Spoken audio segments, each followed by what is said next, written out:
Hello everyone, good morning, welcome back to my channel. আশা করছি সকলেই খুব ভালো আছো। আর ব্লগের শুরুতে বড়দের চরণে প্রণাম। প্রত্যেক দিনের মতো ছোটদেরকে আমার অনেক অনেক ভালোবাসা। বীরভূম জেলার একটা ছোট্ট শহর থেকে আমি সুধা আবারও চলে এসেছি নতুন দিনের নতুন আরও একটা ব্লগ নিয়ে। তো চলো আজকের ব্লগটা এখান থেকে স্টার্ট করা যাক। বাড়ির পূর্ব দিকের জানলাটা আমার এতটা পরিমাণ পছন্দ, যখন আর কি সূর্যদেব উদয় হন তখন কিন্তু এত সুন্দরভাবে রোদটা ঢুকে বিছানার মধ্যে, যে আর অন্য জায়গায় রোদ নিতে যাওয়ার দরকার পড়ে না। সকাল টাইমে দেখো, দেখতেই পাচ্ছ বিছানা কিন্তু গুটানোর পরে আমি এদিকে জানলাটা পরিষ্কার করছিলাম। মানে কি বলতো বন্ধুরা, এত পরিমাণে ধুলো হয়, ওই যে বাইরে ফুটবল খেলে বাচ্চারা, সেই জন্য একদিন পর পর না জানলাগুলো একটু ভালোভাবে পরিষ্কার না করলে প্রচণ্ড পরিমাণে ধুলো জমে থাকে। সেই জন্য না জানলাটা একটু ভালোভাবে পরিষ্কার করতে হয়। তা না হলে কি এতটা চোখে লাগে জিনিসটা, যে মনে হয় যেন বাড়ির মধ্যে থেকেও যেন না থাকা, তাই না? আর বাড়ির মধ্যে কাজগুলো যদি থেকেও না থাকা করি তাহলে কিন্তু দেখবে মনোযোগটা ঠিকঠাক লাগে না সংসারের প্রতি। সেই জন্যই না সকাল টাইমে যখনই চেষ্টা করি যে একটা না একটা পাল্টে পাল্টে কাজ করা যাক, আজকে সেটা করে ফেলি।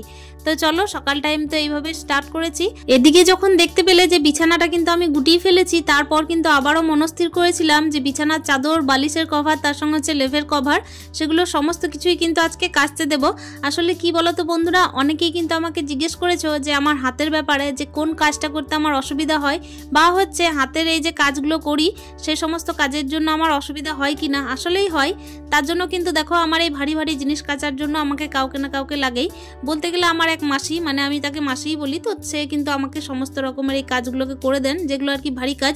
তো তোমরা আমার অনেক দিন আগেকার ব্লগে দেখেছো, তো আজকে কিন্তু আবারও হয়তো কোনো কোনো অংশে দেখতে পেতেও পারো।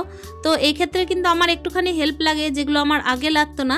আর সব থেকে বড় কথা কি জানো তো, মেয়েদের না, বিশেষ করে হাউস ওয়াইফদের মনের ভিতরের প্রত্যেকটা আর্তনাদ চার দেওয়ালের মধ্যেই কিন্তু দেখবে চাপা পড়ে থেকে যায়, অন্য কাউকে কিন্তু শেয়ার করা যায় না। আর আজকাল তো হচ্ছে এটা যে আমি তোমাদেরকে ব্লগের মাধ্যমে একটু শেয়ার করলেও কিন্তু অনেকটাই মনটা হালকা করতে পারি, যেটা কিন্তু আগে একেবারেই পারতাম না।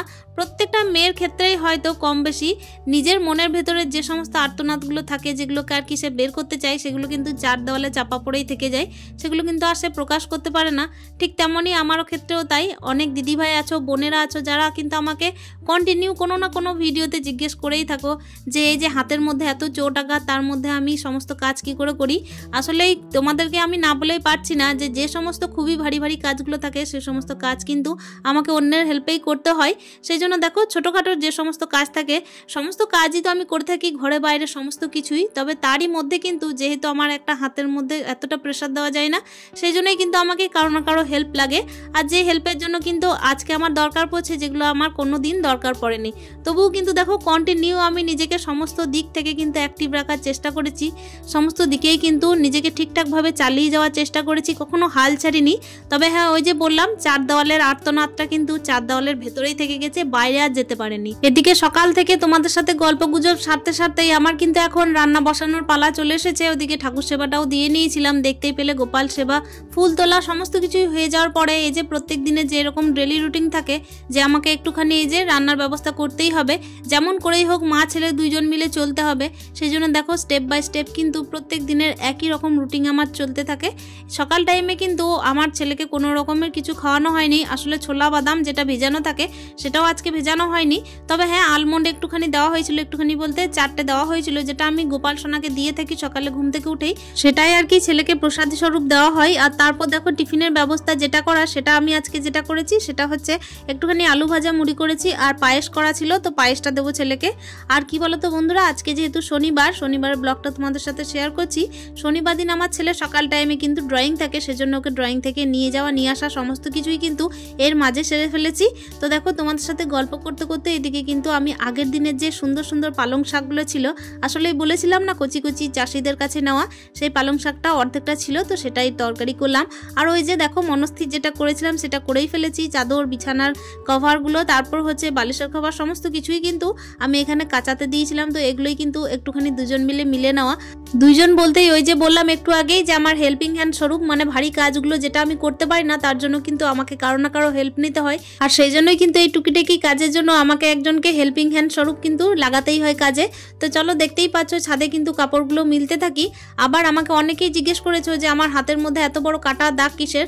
তো অনেকেই তো নতুন দেখছো, সেজন্যই কিন্তু আমাকে বলতে বাধ্য হচ্ছে যে আমাকে কিন্তু অ্যাক্সিডেন্টের মধ্যে এই হাতটা একেবারে কিন্তু চাপা পড়ে গেছিলো গাড়ি, সেজন্য কিন্তু এই দুরবস্থা। আসলেই আমার কিন্তু কাপড় নিংড়াতে খুবই পরিমাণ অসুবিধা হয়, সেজন্য এই কাপড়টা নিংড়ানো যাচ্ছিল না। তাই মাসিকে বললাম তুমি নিংড়ে দাও।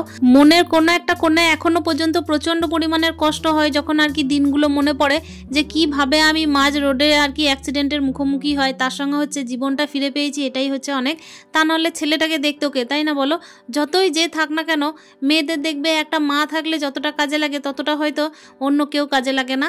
ঠিক আমারও কিন্তু সেইভাবেই, আমি কিন্তু সবসময় নিজের সন্তানের কথা ভাবি। সেই জন্য কিন্তু ভগবানের কাছে আমি কৃতজ্ঞ যে এত বড় একটা দুর্ঘটনার মুখ থেকে উনি আমাকে রক্ষা করেছেন। তারপর দেখো সবার সাথে কিন্তু আছি, এটাই হচ্ছে বড় ব্যাপার। তবুও কিন্তু কোথাও না কোথাও যেন চার দেওয়ালের মধ্যে নিজের কষ্টগুলোকে লিখে রেখেছি। আর্তনাদগুলো যেন একটা ইট সিমেন্টের তৈরি চার দেওয়ালের মধ্যে কিন্তু আটকে থেকে গেছে মনের ভিতরের আর্তনাদগুলো। শুধুমাত্র আমার নয়, দেখবে অনেকের ক্ষেত্রেই হয়তো হতে পারে। যারা কিনা হাউসওয়াইফ তারা দেখবে ঘরের মধ্যে একা সংসার করছে, তাদের কিন্তু কষ্ট বোঝার মতো, পড়ার মতো, মনের কথা শেয়ার করার মতো অনেকেই থাকে না। এটা হচ্ছে বাহ্যিক কোনো দুর্ঘটনা, কিন্তু ব্যাপার হচ্ছে মনের ভেতরের কিছু কিছু পার্সোনাল কষ্ট থাকে যেগুলোকে হয়তো প্রত্যেকটা মেয়েরা উজাড় করে দিতে পারে না। আসলে শোনবার মতো লোকেরও অভাব আজকালকার যুগে, সত্যি কথাই বলতে তাই। যারা কিন্তু হাতা খুন্তি নিয়ে কারবার করে তাদের কথা শোনার মতো কিন্তু লোকের খুব অভাব। ওই জন্য দেখো আমাদেরকে আমাদেরটা বুঝে চলতে হয়, আমাদেরটা বুঝবার মতো কেউ থাকে না। সংসারে সকাল থেকে কিন্তু অনেকগুলো কাজ করলাম, আর ওখানে দেখতেই পেলে পেঁপেটা রাখা ছিল, ওটা কিন্তু মাসিই নিয়ে এসেছে। আর কি বললো যে ওনার মেয়ের বাড়ি থেকে দিয়ে পাঠিয়েছে, তো সেই জন্যই কিন্তু আমার জন্য একটা। তো চলো বন্ধুরা, আজকে কিন্তু যেহেতু নিরামিষ আইটেম, সেহেতু কিন্তু আমি আজকে পেঁপেটাই সয়াবিন দিয়ে করব, এটা ঠিক করেছি। ওদিকে ডাল করব, আর তার সঙ্গে দেখা যাক আর কি রান্না করছি। সকাল টাইমে দেখতেই পেলে ওদিকে কিন্তু রান্না বান্না কাজকর্ম তো চলতেই থাকছে, তার সঙ্গে কিন্তু আমাকে ছেলের দিকটাও দেখতে হয়। ছেলেকে ওদিকে খেলতে পাঠিয়েছি, আর তার সঙ্গে আমার কাজগুলো চলতে যেই থাকবে। তার রুটিনের ভেতরেই কিন্তু আমাকে ছেলেকে স্নানটাও করাতে হবে, আর সঠিক টাইমের মধ্যে খাওয়া দাওয়া করাতে হবে। এখানে দেখতেই পাচ্ছ আমি কিন্তু নিরামিষ একটা মশলা করে নিচ্ছি, শুধুমাত্র আদা জিরে বাটা দিয়েই কিন্তু আজকে এই যে রান্নাটা করব।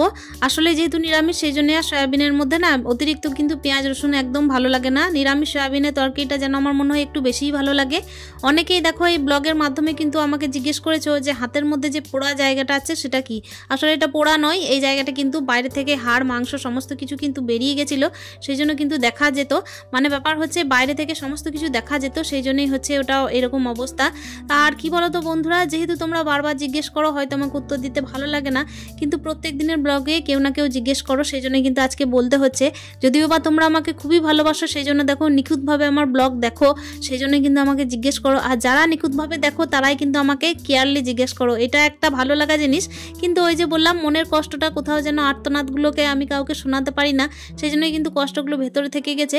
তো এই কষ্ট নিয়েই কিন্তু জীবনে চলতে হচ্ছে।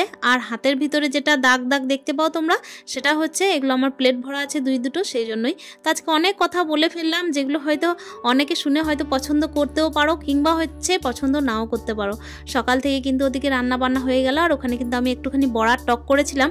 আর এদিকে রান্না বান্না তো অলরেডি সেরে ফেলার পরে ছাদের মধ্যে কিন্তু প্রচণ্ড রোদ ছিল।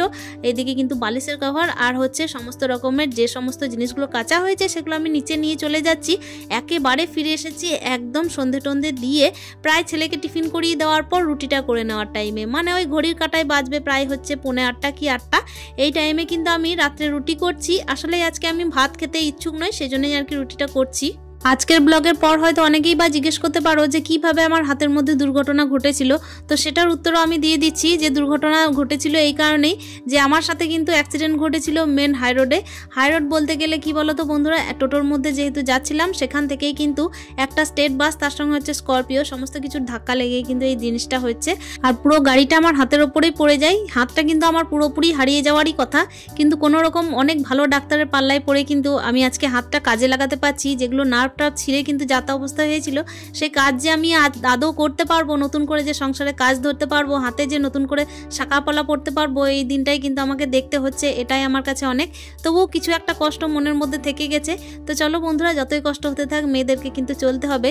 ডে 1 থেকে কিন্তু শুরু করে এখনো পর্যন্ত আমি চলতে আছি, আর এইভাবেই যেন তোমাদের আশীর্বাদ নিয়ে চলতে পারি। হয়তো সাথে কেউ নেই, কিংবা হচ্ছে আমার জন্য কেউ অ্যাভেলেবেল নয়, কিন্তু আমি সবার জন্য অ্যাভেলেবেল আছি, থাকবো সব দিনই।